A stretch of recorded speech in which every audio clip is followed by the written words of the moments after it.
to Cahnmann's Current Event Roundtable. Today we're welcoming back Michael Szanto, who is our foreign and economic analyst. And I always think of Michael as the human encyclopedia. If I need to know anything about anything, I call Michael. And today we really need to know about what's going on in Russia. And hopefully by the time this program is broadcasted, hopefully that the problems in Russia and Georgia, what's going on in Georgia, will be solved. Let's take a look at some of the things that I want to talk about. Russia has attacked the most progressive, pro-American of its former republics, a democracy that has cooperated with the U.S. in anti-terror and other intelligent efforts, and a country eager to join the U.S. and the European allies in NATO. Michael, why don't you let us know a little bit about what is really going on in Russia? Is it about territory? Is it about an oil pipeline that runs through Baku, Azerbaijan to, I hope I pronounce these words right, to Ceyhan, Turkey? It's very close when the fighting is taking place. The pipeline was earlier cut this week by Iraqis, and it's threatened Georgia. And this pipeline is a very important pipeline because a lot of the United States, we get our oil through this. 1%, I believe, of American oil comes from this pipeline. It pumps out 1 million barrels of oil a day. And I think it's very, very important to find out what it is about Russia and Georgia and what's going on really. Is it about an oil pipeline? Is it about territory? Is it about Well, it's all of these things. Okay. I think we need to go back a little bit. As you know, about over 15 years ago, the Soviet Union dissolved, and Yeltsin assumed control over most of the Soviet army from Gorbachev, and the whole thing dissolved. And Russia, of course, is the largest of the former Soviet republics. And the Soviet Union was a Russian-dominated entity, empire, in fact. It was, in many ways, a continuation of the Russian Empire. And there were hopes that with the complete discrediting of the ideologies that were behind, or ostensibly behind, the Soviet Union, communism and Marxism, that we could work together with the Russians, enter a new chapter, and that Russia would be democratic. It really hasn't turned out particularly democratic. We see journalists being thrown in jail or killed because of what they're saying, that it would cooperate with us. But the U.S. still needs Russia to help contain nuclear proliferation. And we also need Russia for, I know that they're bullying our neighbors, but we also, in turn, we need Russia because of what's going on in Iran. We want them to contain their nuclear, facilities that they're going to be passing on to Iran, supposedly for their electricity, but I think we know a little bit better than that. Well, there is a pattern here. I mean, we're just a little bit past the 40th year anniversary of the Six-Day War, and it was the Soviet ambassadors in the Soviet Union who falsely claimed that the Israelis were massing on the Syrians.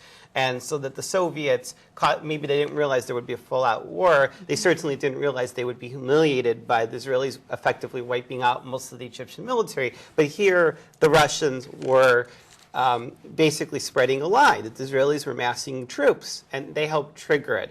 Also, by the way... But going back to Georgia... Well, by the way, during the Six-Day War, they crushed the Prague Spring at the same time. And then and they operated in Hungary and crushed uprising there during the 56 war. So this was done at the same time as the Olympics. This is following a pattern that we saw during the Soviet Union of them taking, when the world's attention is diverted, and acting in a brutal way. And when their President Putin and our President Bush is in the Olympics in China. It's interesting, Not much for Olympic truce here. And there is a pattern of very aggressive Russian action that's been escalating. They had a very brutal campaign in Chechnya. Some people mistakenly think, because some of the elements are very terrorist, very radical, that we're on the same side here. The United States and our allies do not shell cities the way the Russians did. And here is Russia attacking a much smaller country without the consultation of any of the other former Soviet republics. This is a very intimidating and belligerent act against Ukraine. Ukraine is saying that they are going to try to prevent Russian ships, I'm almost tempted to say Soviet ships, from returning to bases in Ukraine because they do not want to be part of this action. This is a very threatening action that Russia did on its own, and it's not the way to treat neighbors if you wanted to be viewed as a peaceful country. Is it one of the reasons is because Georgia is possibly going to be accepted in NATO and Russia has not been part of NATO and they're not going, because of their bad behavior, have not been getting into NATO?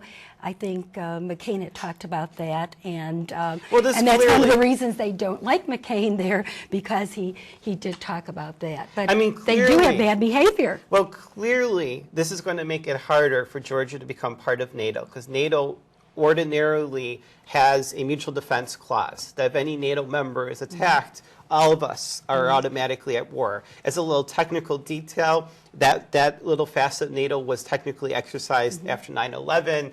That is the justification of NATO participation in Afghanistan still to this day, the mutual defense clause.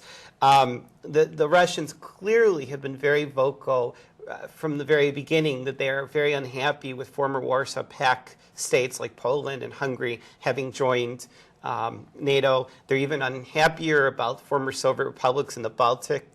Lithuania, Estonia, Latvia joining it. So are you talking about that they really want, even though they don't have control of them, they still really want control of them? Well, absolutely. And I think that when you talk about NATO and the Russian kind of claim, well, if you want peace with us, why do you still have this organization that appears to still be devoted to defending against you? It reminds me of a kid acting up in class who's saying, you know, the teacher keeps punishing me. But instead of being the good student and trying to, you know, not throw scissors at the student next to, the bad student reacts by acting out more when the teacher tries to punish the student. So it's a little weird to almost partly justify this offensive against Georgia as saying that the expansion of NATO to defend against Russia is aggression against Russia. And to prove the Russian case, they're going to pulverize most of the Georgian military to prove that our self-defense organization, NATO, is an act of aggression against them. If we don't need to defend against Russia, they certainly don't need to be invading